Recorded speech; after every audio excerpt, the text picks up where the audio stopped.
Hello everyone, chemistry की fifth video होगी ये।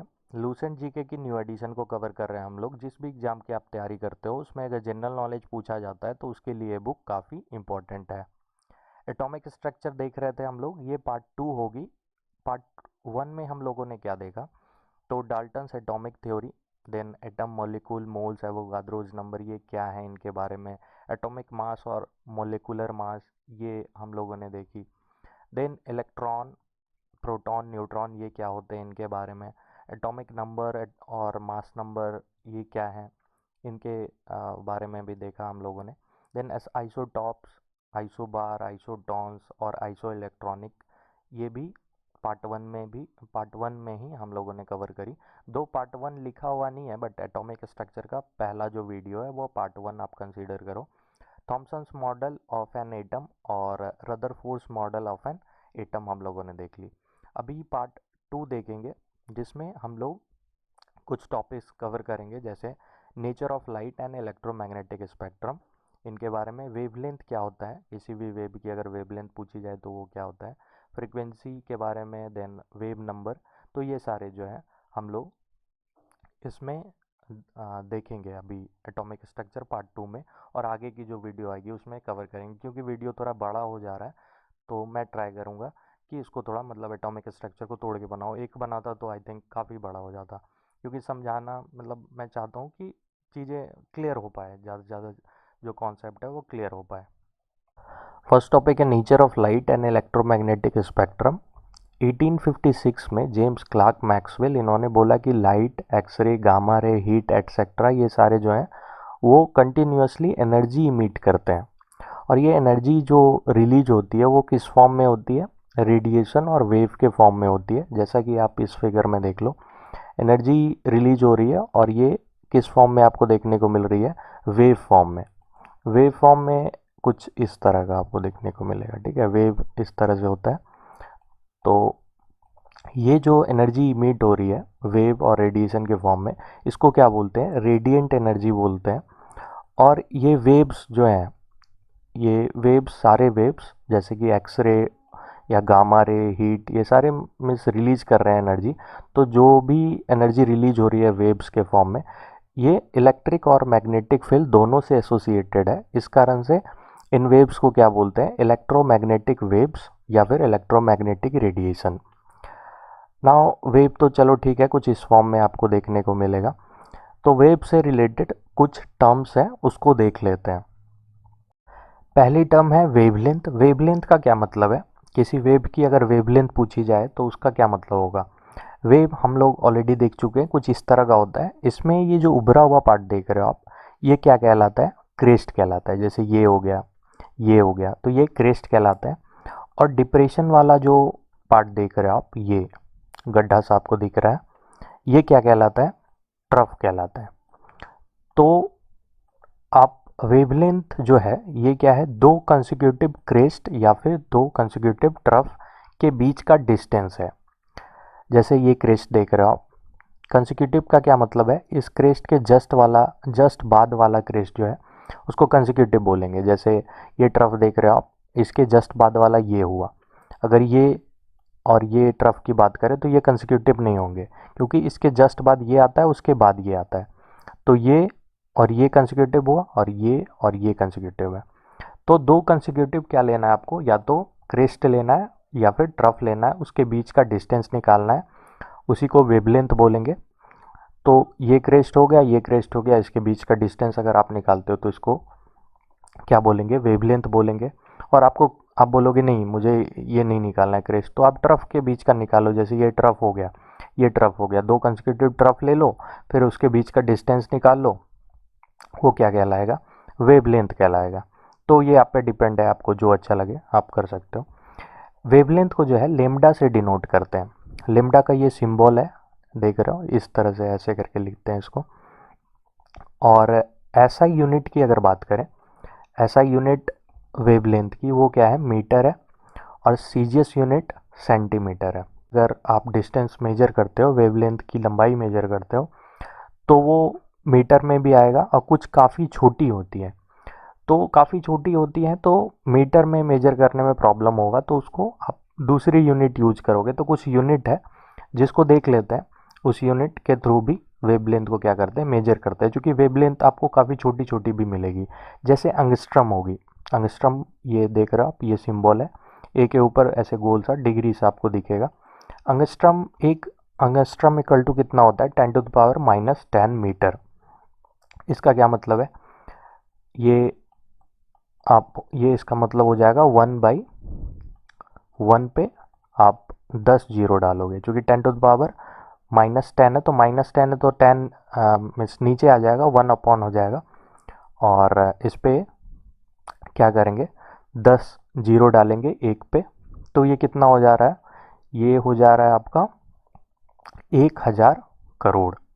ठीक है, 1000 करोड़ मीटर, समझ रहे हो, मतलब इसका ये मतलब हुआ कि अगर 1 मीटर का आप धागा ले रहे हो तो 1 मीटर के धागे को आप 1000 करोड़ बार डिवाइड करोगे, और उसका जो एक भाग होगा डिवाइड करने के बाद, मीन्स 1000 करोड़ बार इसको डिवाइड करोगे, इक्वल इक्वल करके 1000 करोड़ भाग में डिवाइड करोगे, और उसका जो एक भाग होगा उतना बराबर होता है, मतलब मीन्स वो क्या होगा, 1 एंगस्ट्रम होगा।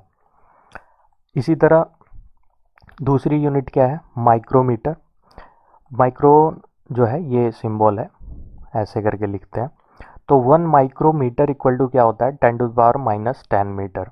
इसका भी, ये भी ऐसे एंगस्ट्रम से तो ये बड़ा है, बट फिर भी ये काफ़ी छोटा है। क्यों, क्योंकि 10⁻⁻6 का क्या मतलब हुआ, 1/1 पे आप 6 जीरो डालोगे, तो 1 पे 6 जीरो डालोगे, इसका क्या मतलब हो गया, 10 लाख। मीन्स सेम उसी तरह किसी 1 मीटर के धागे को अगर आप 10 लाख मीन्स 10 लाख इक्वल भाग में डिवाइड करते हो, तो उसका एक भाग क्या कहलाता है, 1 माइक्रोमीटर। तो उतना मतलब माइक्रोमीटर में भी वेव लेंथ को मापते हैं। तो ये काफ़ी छोटी भी होती है, इसलिए ये सारी आपको ध्यान में रखनी। कभी कभी ये भी पूछ लिया जाता है कि 1 एंगस्ट्रम दे दिया जाएगा, पूछा जाएगा इसमें कितना मीटर होता है, तो आपको ध्यान में रखनी है कि 1 एंगस्ट्रम इक्वल टू 10⁻⁻10 मीटर, और 1 माइक्रोमीटर इक्वल टू 10⁻⁻6 मीटर। इसी तरह नैनोमीटर, 1 नैनोमीटर इक्वल टू होता है 10⁻⁻9 मीटर। नैनोमीटर भी यूनिट है, ये सारे यूनिट ही है। और 1 पिकोमीटर, इसको पीएम लिखते हैं, पिकोमीटर इक्वल टू होता है 10⁻⁻12 मीटर। तो ये सारे यूनिट है जिससे कि आप वेवलेंथ को मेजर कर सकते हो। ऐसे मीटर में भी कर सकते हो, बट मीटर में वेवलेंथ होगा तब तो मेजर करोगे। मोस्टली क्या होता है, वो काफ़ी छोटे छोटे होते हैं, तो उस केस में आपको ये सारे यूनिट यूज करने पड़ेंगे, एंगस्ट्रम, माइक्रोमीटर, नैनोमीटर, पिकोमीटर। तो ये सारे आपको ध्यान में रखने हैं। ये भी कभी कभी पूछ लिए जाते हैं, किसी किसी एग्जाम में आप देखोगे पूछ लिए जाते हैं 1 नैनोमीटर इक्वल टू बताओ कितना मीटर होता है, ऑप्शन दे देंगे। तो इस तरह से आपको ध्यान में रखनी है सारी, ठीक है। नेक्स्ट है फ्रीक्वेंसी। फ्रीक्वेंसी का क्या मतलब है, एक सेकेंड में जितना नंबर ऑफ वेव पास होता है एक पॉइंट से, उसको फ्रीक्वेंसी बोलते हैं। समझते हैं, ये वेव देख रहे हो आप, इसमें ये जो उभरा हुआ पार्ट है उसको क्या बोलते हैं, क्रेस्ट बोलते हैं, और ये जो गड्ढा वाला पार्ट ये ट्रफ बोलते हैं, ऑलरेडी हम लोग देख चुके हैं।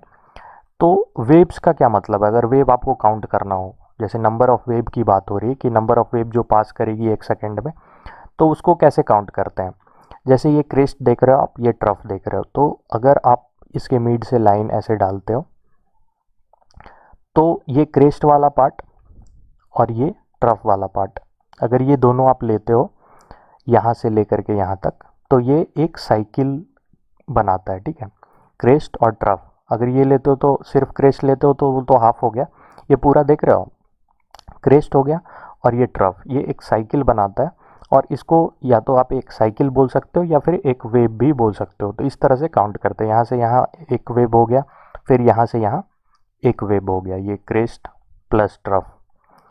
तो ये तो हो गया नंबर ऑफ वेव कैसे काउंट करते हैं।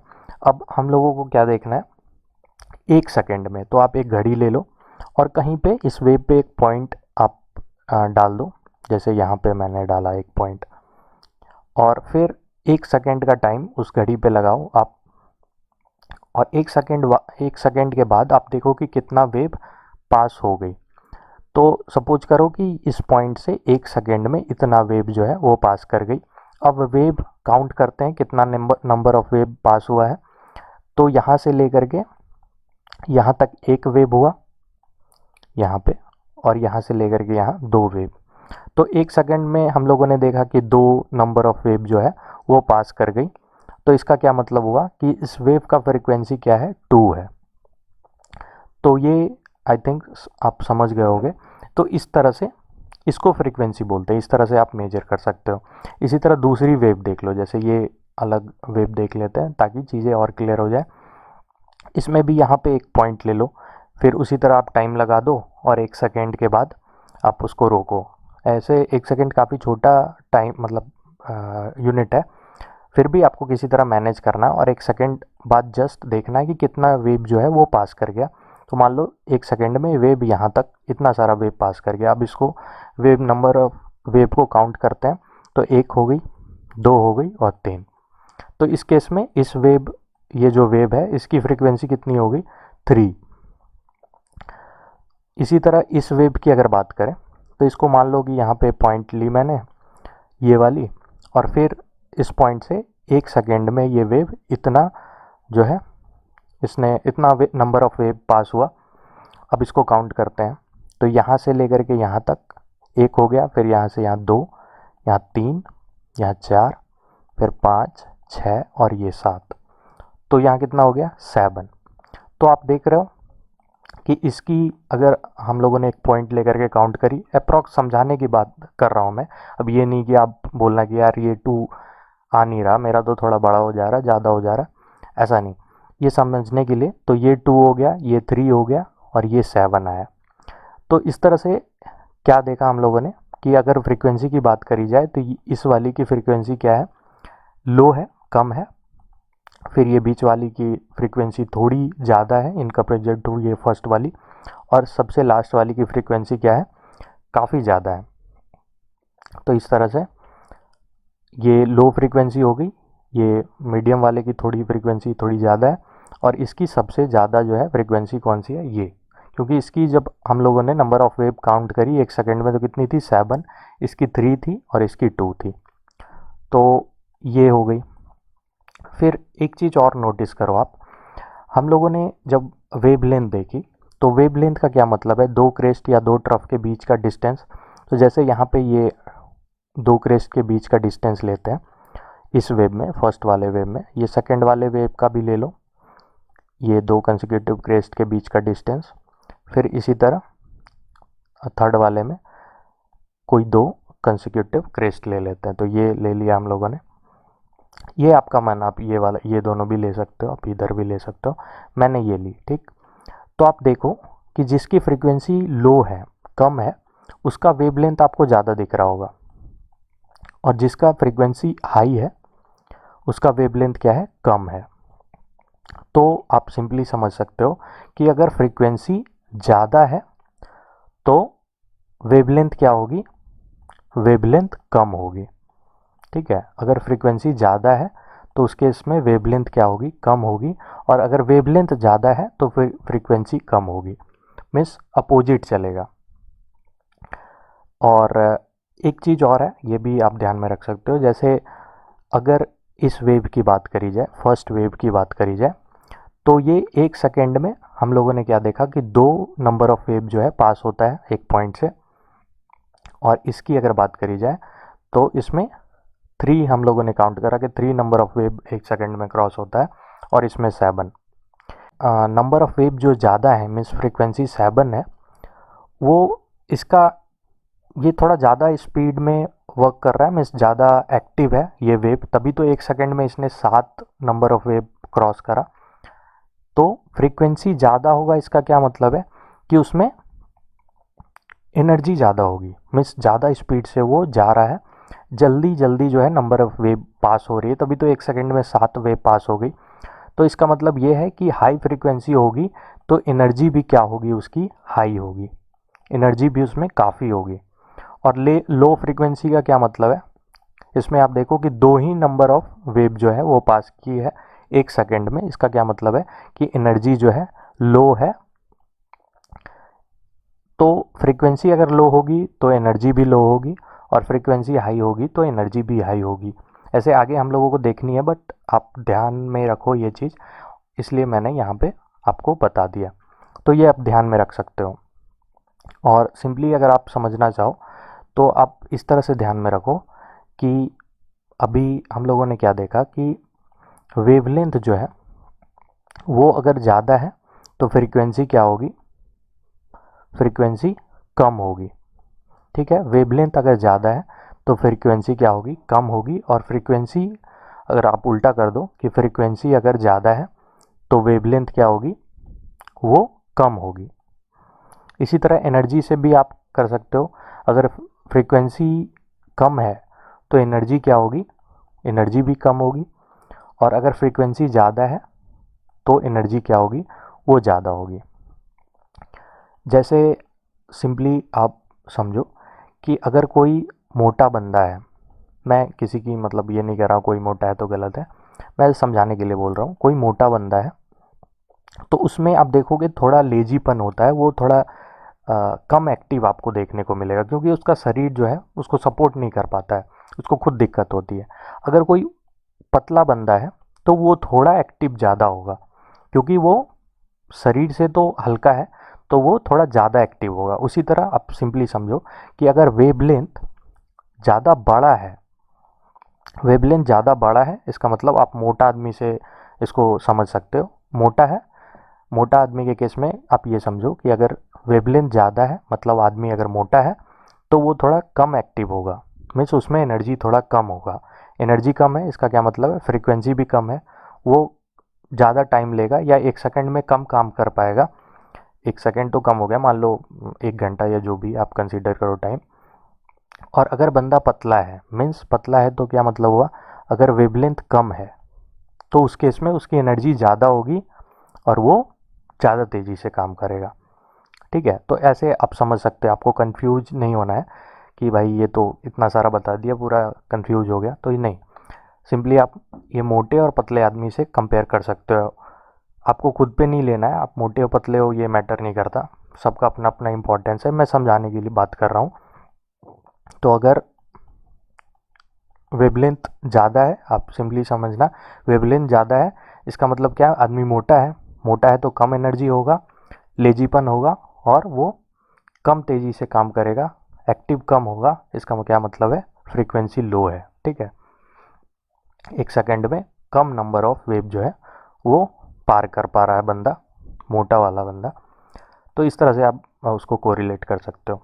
नाउ फ्रीक्वेंसी की बात कर रहे थे, तो फ्रीक्वेंसी को डिनोट किया जाता है न्यू से।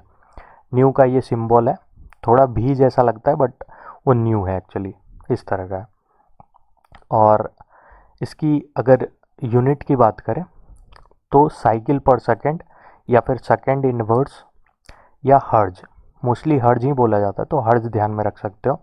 फ्रीक्वेंसी के यूनिट जो है वो क्या है, हर्ज है। ऐसे साइकिल पर सेकंड भी बोल सकते हो और सेकंड इनवर्स भी बोल सकते हो। जैसे हम लोगों ने यहाँ पे नंबर ऑफ वेव की बात करी, जैसे ये हाई फ्रीक्वेंसी वाली नंबर ऑफ वेव कितनी थी, 7 थी, तो इसका क्या बोलेंगे, फ्रीक्वेंसी कितनी है, 7 हर्ज, या फिर 7 साइकिल पर सेकेंड, या फिर 7 सेकेंड इनवर्स। तो ऐसे आप बोल सकते हो कि इस केस में ये 1 हर्ज इक्वल टू 1 साइकिल पर सेकेंड, वही बात होगी। वेव नंबर, वेव नंबर किसी ने पूछ दी तो आप क्या बताओगे कि नंबर ऑफ वेव जो अकोमोडेट की जा सकती है 1 सेंटीमीटर की लेंथ में, वेव की जो 1 सेंटीमीटर की लेंथ है उसमें जितनी नंबर ऑफ वेव अकोमोडेट की जा सकती है along the direction of propagation, उसको क्या बोलेंगे, उसको वेव नंबर बोलेंगे। जैसे ये वेव देख लो आप, ये इस डायरेक्शन में प्रोपागेट कर रही है, तो 1 सेंटीमीटर की लेंथ लेनी है हम लोगों को। तो मान लो कि यहाँ से लेकर के यहाँ तक का जो लेंथ है, यहाँ तक की जो लंबाई है वो कितनी है, 1 सेंटीमीटर है। तो मान लेते हैं, मानने के लिए बोल रहा हूँ, आप ये मत बोलना कि नहीं नहीं ये 1 सेंटीमीटर नहीं है। तो 1 सेंटीमीटर मान ली हम लोगों ने। अब नंबर ऑफ वेव देखनी है, जितनी नंबर ऑफ वेव इसमें आ सकती है, जितनी नंबर ऑफ वेव अकोमोडेट हो सकती है, वो क्या कहलाएगी, वेव नंबर कहलाएगी। तो काउंट कर लेते हैं, जैसे ये देखो, तो ये हो गया, ये क्रेस्ट हो गया, ये ट्रफ हो गया, तो एक साइकिल होगी, मीन्स एक वेव हो गई। फिर यहाँ से यहाँ तक दूसरी वेव हो गई और यहाँ से यहाँ तीसरी वेव हो गई। तो नंबर ऑफ वेव की अगर बात करी जाए तो कितनी हो गई 1 सेंटीमीटर में? 3 हो गई। तो इसी को क्या बोलेंगे? वेव नंबर बोलेंगे। 1 सेंटीमीटर में अगर 3 नंबर ऑफ वेव अकोमोडेट हो रही है तो क्या बोलेंगे? वेव नंबर कितनी है? 3। वेव नंबर को डिनोट किया जाता है न्यू बार से। ये जो लाइन देख रहे हो इसको बार कहते हैं, तो न्यू बार से इसको डिनोट करते हैं। और अगर यूनिट की बात करी जाए तो ऐसा यूनिट है मीटर इनवर्स और सीजीएस यूनिट है सेंटीमीटर इनवर्स। ये वेवलेंथ का उल्टा होता है। वेवलेंथ में हम लोगों ने क्या देखा कि वेवलेंथ की एसआई यूनिट क्या थी? Metre.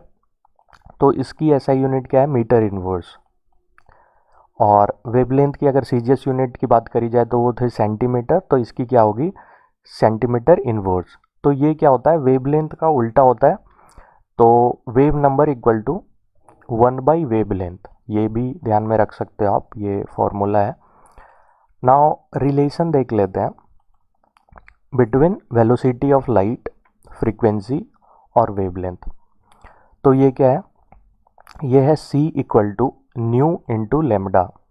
Means velocity of light equal to frequency into wavelength, जहाँ पे ये वेलोसिटी ऑफ लाइट कितनी है? 3 × 10⁸ मीटर पर सेकेंड, अगर मीटर पर सेकेंड में आप देखना चाहो। और सेंटीमीटर पर सेकेंड में कितनी है? 3 × 10⁻10 सेंटीमीटर पर सेकेंड। तो ये रिलेशन आप ध्यान में रख सकते हो, ये दिया हुआ है बुक में और ये भी कभी कभी पूछी जाती है। ठीक है। Now types of electromagnetic waves देख लेते हैं। इलेक्ट्रोमैग्नेटिक वेव्स या फिर इलेक्ट्रोमैग्नेटिक रेडिएशन आप बोल सकते हो। तो इसके जो टाइप्स हैं वो डिफरेंट टाइप आपको देखने को मिलेंगे और वो डिफ़र करते हैं विथ रिस्पेक्ट टू वेवलेंथ और फ्रीक्वेंसी। आपको पता है कि वेवलेंथ और फ्रीक्वेंसी में क्या रिलेशन है? इनकी बिल्कुल नहीं पड़ती। अगर किसी वेव की वेवलेंथ ज़्यादा है तो उसका फ्रीक्वेंसी क्या होगा? कम होगा। और अगर वेवलेंथ कम है तो फ्रीक्वेंसी क्या होगी?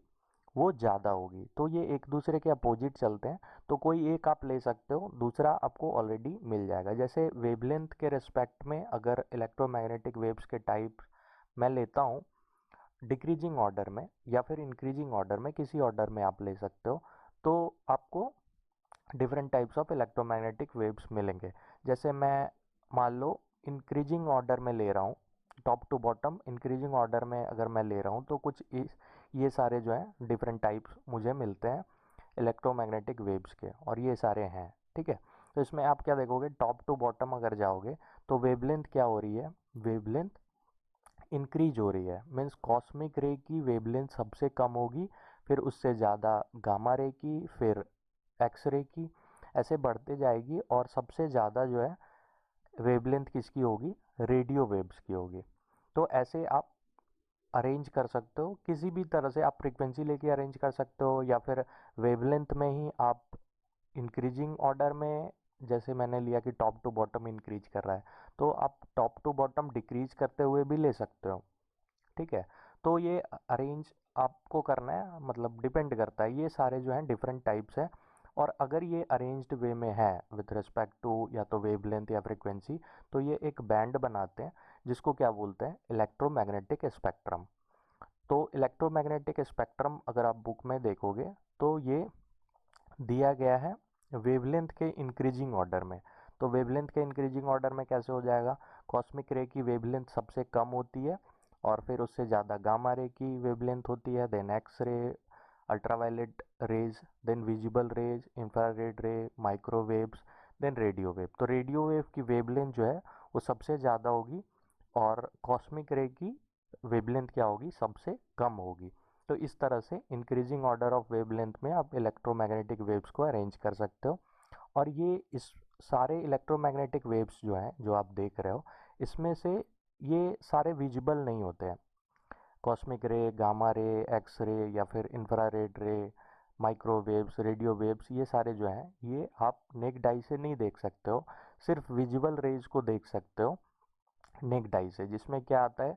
एक वाइट लाइट एक्चुअल में होता है, बट उसको अगर आप प्रिज्म से गुजारो तो वो 7 कलर में डिवाइड हो जाता है और उसको शॉर्ट में हम लोग कैसे याद रखते हैं, विबग्योर से, जिसमें कौन सी लाइट आती है, violet, indigo, then blue, green, yellow, orange और रेड। तो ये 7 लाइट आप ध्यान में रख सकते हो। अब ये जो आप बैंड देख रहे हो या फिर ये जो इलेक्ट्रोमैग्नेटिक स्पेक्ट्रम देख रहे हो आप, इसमें क्या है, कॉस्मिक रे की वेवलेंथ सबसे कम है और रेडियो वेव की वेवलेंथ क्या है, सबसे ज़्यादा है। मीन्स अगर आप टॉप टू बॉटम आ रहे हो तो वेवलेंथ क्या हो रही है, वेवलेंथ जिसको लेमडा से डिनोट करते हैं, तो वेवलेंथ क्या हो रही है, डिक्रीज हो रही है, सॉरी उल्टा बोल दिया मैंने, इंक्रीज हो रही है। तो कॉस्मिक रे देख रहे हो, ये इंक्रीजिंग ऑर्डर को दिखा रहा है कि अगर आप टॉप टू बॉटम, ये जो बैंड दिया हुआ है, ये जो इलेक्ट्रोमैग्नेटिक स्पेक्ट्रम आप देख रहे हो, इसमें क्या है, टॉप टू बॉटम अगर आप आते हो, ऊपर से अगर नीचे की तरफ आते हो, तो क्या हो रहा है, ये वेवलेंथ जो है इनकी बढ़ रही है, इंक्रीज हो रही है। रेडियो वेव की वेवलेंथ सबसे ज़्यादा है, कॉस्मिक रे की सबसे कम है। तो आपको पता है कि वेवलेंथ अगर बढ़ रही है तो फ्रीक्वेंसी क्या होगी, घटेगी, टॉप टू बॉटम में घटेगी, बट अगर आप बॉटम से नीचे से ऊपर की तरफ जाओगे तो क्या होगा, फ्रीक्वेंसी इंक्रीज करेगी। ठीक है, अगर आप बॉटम से ऊपर की तरफ जाओगे तो फ्रीक्वेंसी इंक्रीज करेगी, क्योंकि अगर आप, जस्ट अ सेकेंड मैं क्लियर कर दूं, अगर बॉटम से आप ऊपर की तरफ जाते हो तो रेडियो वेव की वेवलेंथ क्या है, सबसे ज़्यादा है, और कॉस्मिक वे की सबसे कॉस्मिक रेज की सबसे कम है। तो देख रहे हो आप, ऐसे इंक्रीज कर रहा है, वेव फ्रीक्वेंसी इंक्रीज कर रहा है, बट वेवलेंथ क्या होगा, डिक्रीज करेगा। तो ये थोड़ा मतलब कंफ्यूज नहीं होना है आपको। अब आपको पता है कि अगर मैं बॉटम से टॉप पे जा रहा हूँ तो फ्रीक्वेंसी क्या हो रही है, इंक्रीज हो रही है। मीन्स सबसे कम जो है फ्रीक्वेंसी वो किसकी है, रेडियो वेव की, और सबसे ज़्यादा फ्रीक्वेंसी किसकी है, कॉस्मिक रेज की। तो इस तरह से है, जैसे रेडियो वेव से थोड़ा ज़्यादा फ्रीक्वेंसी होगा माइक्रोवेव का, देन इंफ्रारेड रेज का फ्रीक्वेंसी माइक्रोवेव से ज़्यादा होगा, देन विजिबल रेज की फ्रीक्वेंसी इंफ्रारेड रेज से ज़्यादा होगी, इस तरह से इंक्रीज करते जाएगी। और लास्टली क्या होगा, गामा रे का फ्रीक्वेंसी एक्सरे से ज़्यादा होगा, और गामा रेज से ज़्यादा फ्रीक्वेंसी किसकी होगी, कॉस्मिक रे की होगी। तो इस तरह से आप देख सकते हो। सिंपली आप एक ऑर्डर को याद रखो। आपने अगर याद रखा कि टॉप टू बॉटम अगर मैं जाता हूँ, ये अरेंजमेंट जो आप देख रहे हो, इसमें इलेक्ट्रोमैग्नेटिक स्पेक्ट्रम में टॉप टू बॉटम अगर जाते हो आप, तो क्या हो रही है, वेवलेंथ इंक्रीज हो रही है। ये आपने ध्यान में रखा, ये वाला अरेंजमेंट। तो आपको ऑलरेडी आपको पता है कि इसके अपोजिट फ्रीक्वेंसी होगी।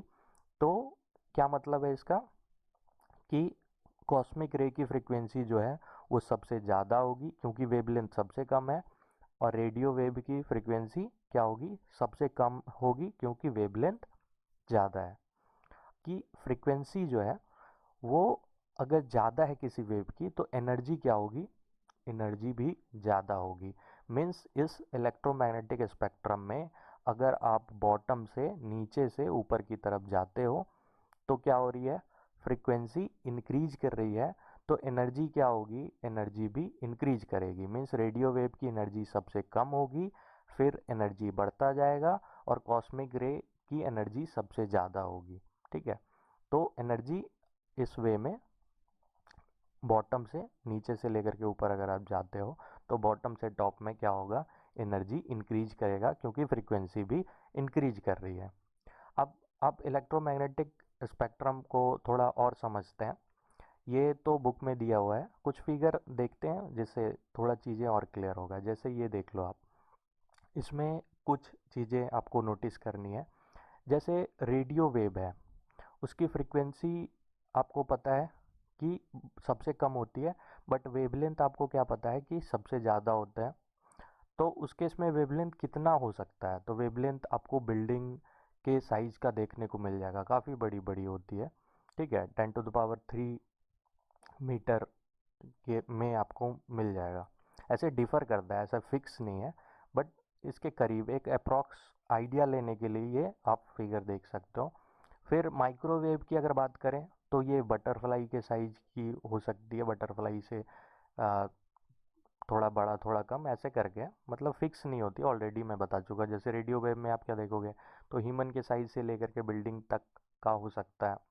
इसी तरह माइक्रोवेव का इसे कम बटरफ्लाई के साइज का आपको देखने को मिल जाएगा। थोड़ा बहुत इधर उधर, मतलब आप समझ सकते हो मैं क्या बोलना चाह रहा हूँ। फिर इंफ्रारेड रे की अगर बात करें, तो ये काफ़ी छोटी होती है इसकी वेवलेंथ। सुई जो होती है, जिसे आप कोई कपड़े को सिलते हो, तो उसकी जो नेडल होती है उसके साइज की होती है, काफ़ी छोटी होती है। अब देख लो इंफ्रारेड रे की ही कितनी छोटी वेवलेंथ है। अगर आप विजुअल रेज में जाते हो, जो कि आप देख सकते हो, बाकी जो इलेक्ट्रोमैग्नेटिक वेव्स हैं, रेडियो वेव, माइक्रोवेव, एक्सरे, ये सारे आप नहीं देख सकते, मीन्स नेक्ड आई से नहीं देख सकते। विजिबल रे जो है, इसकी वेवलेंथ कितनी होती है, तो ये काफ़ी छोटी होती है। प्रोटोजोआ जो होता है, प्रोटोजोआ आप ये देख रहे हो कुछ इस तरह का दिखता है, उसके साइज की होती है, मतलब अप्रॉक्स उसके साइज की होती है, काफ़ी छोटी होती है। इसी तरह अल्ट्रावायलेट रेज की अगर बात करें, तो इसकी जो वेवलेंथ होती है, अगर कंपेयर करो आप, तो मॉलिक्यूल्स जो होते हैं उसके जो साइज होते हैं, तो उसके साइज के आपको देखने को मिलेंगे। देन एक्सरे की अगर वेवलेंथ देखें, तो एटम्स, अगर आपको एटम्स का साइज पता है, तो ये अप्रॉक्स 10⁻⁻10 मीटर होता है, तो उसके साइज का आपको देखने को मिलेगा। ये तो काफ़ी छोटी है, मतलब ये सारे तो दिखते ही नहीं है। फिर गामा रे की अगर बात कर लो, तो न्यूक्लिक जो न्यूक्लियाई होती है, मतलब न्यूक्लियस जो होता है एटम का, ऑलरेडी हम लोग देख चुके हैं एटम के बारे में कि सेंटर में क्या होता है, न्यूक्लियस होता है। तो उसके साइज का, जो कि काफ़ी छोटा होता है, किसी एटम का जो न्यूक्लियस होता है, न्यूक्लियाई जो होता है, वो काफ़ी छोटी होती है। और इन कंपेयर टू, मीन्स अगर आप उसको एटम से कंपेयर करो, तो ये इसका जो साइज होता है, उसके साइज का आपको वेवलेंथ दिखेगा गामा रेज में, मीन्स काफ़ी छोटी होती है। इसी तरह आप अगर देखो, तो अगर वेवलेंथ काफ़ी छोटी है, तो फ्रीक्वेंसी क्या होगी, काफ़ी बड़ी होगी, क्योंकि फ्रीक्वेंसी अपोजिट चलता है। उसी तरह टेम्परेचर अगर आप देखो, तो टेम्परेचर जो है रेडियो वेव की काफ़ी कम दिखेगी आपको। जैसे डिग्री में देखो तो माइनस में आपको दिखेगी। फिर इंफ्रारेड रे में आ जाओ, तो बढ़ती जाएगी बढ़ती जाएगी, ये भी माइनस में ही रहेगी फ़िलहाल। लेकिन विजुअल रे से, जैसे आपको पता है, आप फील कर सकते हो एनर्जी विजुअल रे की, जैसे सनलाइट हो गई, तो एनर्जी फील कर सकते हो। तो इसमें कुछ आपको सेल्सियस में, जैसे, मतलब कुछ एनर्जी होती है इसमें जिसको आप फील कर सकते हो। लेकिन अगर आप और आगे जाओ, जैसे अल्ट्रावायलेट रे, एक्स रे, गामा रे, ये सारे तो इतने सारे, मतलब इतना ज़्यादा टेम्परेचर होता है कि आपका जो शरीर है वो सेकेंडों में जल जाएगा। जैसे गामा रे की अगर बात करें, जैसे न्यूक्लियर बम होता है, तो उसमें से क्या होता है, वो हम लोग डरते हैं, क्योंकि न्यूक्लियर बम एक बार छोड़ो तो उससे जो रेडिएशन निकलता है, वो आपको, मतलब सेकेंड भी नहीं लगेगा, आपके पूरे शरीर को वो ख़त्म कर देगा, आपके डीएनए को डिस्ट्रॉय कर देगा, मीन्स पूरा तबाही मचा देगा, आपको मालूम है।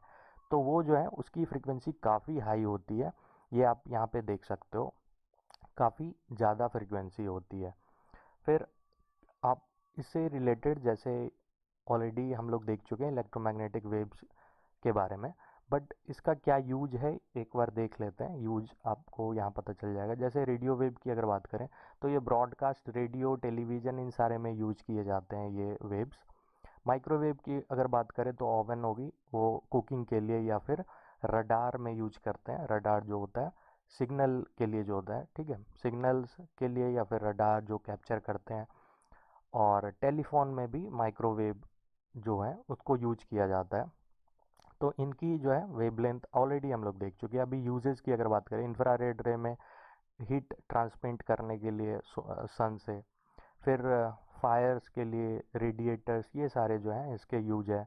विजुअल लाइट के बारे में आपको पता है कि विजुअल लाइट जो है, जो कि आप अगर प्रिज्म से उसको गुजारो, तो सेवन लाइट आपको उसमें से बट के निकलता हुआ दिखेगा, जो कि विबग्योर से हम लोग रिमेंबर करते हैं, विबग्योर से याद रखते हैं। और ये जो है, ये मदद करता है हम लोगों को किसी भी जो वस्तु है उसको देखने के लिए, कोई भी चीज़ है उसको देखने में आपकी मदद करता है। अल्ट्रावायलेट रे के बारे में, यूवी रे जो है हार्मफुल होता है, तो उसके लिए क्या करते हैं, या तो आप यूवी रे से बचने के लिए गोगल आता है, चश्मा आता है, उसको आप पहन सकते हो। इसको फ्लोरेसेंट जो ट्यूब्स होते हैं उसमें यूज किए जाते हैं। फिर अगर आप एक्सरे की बात करो तो ये तो फेमस है, आपको पता है। जब भी हड्डी जो होता है शरीर में हड्डी कहीं क्रैक होता है तो उसको देखने के लिए एक्सरे यूज करते हैं। तो ये सिंपल सा है, लेकिन ये हार्मफुल होता है। अगर आप रेयरली कभी बीमार पड़ रहे हो तो आपका एक्सरे होता है तो वो चलेगा, लेकिन आप इसको लगातार इसके संपर्क में नहीं रह सकते। ये काफ़ी हार्मफुल होता है क्योंकि देख रहे हो इसकी फ्रिक्वेंसी काफ़ी कम होती है, मीन्स एनर्जी काफ़ी ज़्यादा होती है। और ये गामा रे तो पूछो मत, ये काफ़ी हार्मफुल होता है। तो इसको किलिंग कैंसर सेल्स के लिए यूज किया जाता है, बट ये हार्मफुल होता है। और ये हार्मफुल काफ़ी ज़्यादा होता है। कंट्रोल वे में इसको यूज कर सकते हैं, लेकिन ये काफ़ी ज़्यादा होता है। नाउ हार्मफुल की अगर बात करें तो ये देख लो आप, जैसे एक्सट्रीमली लो फ्रीक्वेंसी वाले जो इलेक्ट्रोमैग्नेटिक वेव्स हैं वो हो गए, या फिर वेरी लो फ्रीक्वेंसी वाले, ये सब हार्मफुल नहीं होते, सेफ ही होते हैं। अप्रोप्रिएट डोज में अगर आप लेते हो तो हार्मफुल नहीं होते। लो फ्रीक्वेंसी वाली हो गई या फिर रेडियो वेव्स, ये सारे जो हो गए ये भी ऑलमोस्ट सेफ ही है, उतना डेंजरस नहीं है। लेकिन माइक्रोवेव से ये थोड़ा डेंजर आपको मतलब दिखने लगेगा, मतलब डेंजर ये है अगर आप ज़्यादा यूज कर रहे हो। जैसे आप देखते हो मोबाइल आप यूज करते हो तो एक पर्टिकुलर टाइम के बाद अगर आप लगातार अपने मतलब लगातार बात कर रहे हो कान में सटा करके, तो वो गर्म हो जाता है। कान आपको दिखेगा कि गर्म हो जाता है, तो आप इसको, थोड़ा डेंजरस है ये। इंफ्रारेड रे हो गए, माइक्रोवेव, ये सब डेंजरस है थोड़ा। विजिबल रे की बात करें और अल्ट्रावायलेट रे कुछ हद तक, तो ये क्या है, सेफ है। अल्ट्रावायलेट रे तो है थोड़ा प्रॉब्लम करता है, बट कुछ हद तक सेफ है अप्रोप्रिएट डोज में। सनलाइट तो अप्रोप्रिएट डोज में आप लोगे तो ये सेफ है, बेनिफिशियल भी है। विटामिन डी के लिए हम लोग सनलाइट में बैठते हैं, तो वो भी आपको अप्रोप्रिएट डोज में लेना है। ऐसा नहीं कि बैठ गए ज़्यादा टाइम तक तो वो प्रॉब्लम होगा, स्किन जल जाएगा आपका मे बी। लेकिन एक्सरे, गामा रे या कॉस्मिक रे, ये सारे जो है एक्सट्रीमली हार्मफुल है, क्योंकि ये आयोनाइज्ड वेब मतलब आयोनाइजिंग नेचर के होते हैं। क्या मतलब हुआ, जैसे कि अगर आयोनाइजिंग नेचर के हैं तो ये आपके शरीर में जो डीएनए है उसको डिस्ट्रॉय कर देंगे। मीन्स आप एटम के आगे ऐसे देखनी है कि एटम के बीच में जो है बॉन्ड होता है, तो क्योंकि बॉन्ड को ये ब्रेक कर देता है तो आपके डीएनए को ये डिस्ट्रॉय कर सकता है, तो काफ़ी हार्मफुल होता है। तो ये आप ध्यान में रख सकते हो। अब ये नहीं बोलना कि एक्सरे तो मैंने करवाया है, तो कोई नहीं, एक दो बार तो चलता है। आप बीमार हो तो अब आपको ज़रूरत है तो आप एक बार, 5 साल में 10 साल में एक बार कभी हो गया तो कोई नहीं, आप बार बार नहीं करवा सकते, हार्मफुल है। लेकिन गामा रे और भी हार्मफुल है। तो ये सारे जो है अगर हार्मफुल के अकॉर्डिंग देखें तो इस तरह से इसका अरेंजमेंट है। तो ये सारे हो गए। So this was for today. अगर अच्छा लगा तो आप लाइक कर सकते हो, आप कमेंट करके बता सकते हो कि आपको वीडियो कैसी लगी। वीडियो थोड़ा लेट आया क्योंकि टेक्निकल कुछ प्रॉब्लम हो गया है। आई थिंक प्रॉब्लम सॉल्व हो ही जाएगा, बट थोड़ा थोड़ा टाइम और लगेगा। आई थिंक 2-3 दिन और देख लेते हैं। अगर काम हो गया उससे पहले तो और ठीक है, कल से ही हम लोग मतलब बाकी वीडियो जो है वो देखेंगे। थोड़ा ज़्यादा लेट हो गया इस बार, आप लोग कह रहे हो कि रोज़ वीडियो अपलोड करने हैं, ये तो काफ़ी आई थिंक एक वीक हो गया। तो सॉरी, बट ये थोड़ा बहुत प्रॉब्लम आ जाता है, बट मैं ट्राई करूँगा जल्दी सॉर्ट आउट करूँ और फिर कंटिन्यू करते हैं रेगुलर बेसिस पे। मैं क्या, बाकी आप अपना ध्यान रखिए। बाय।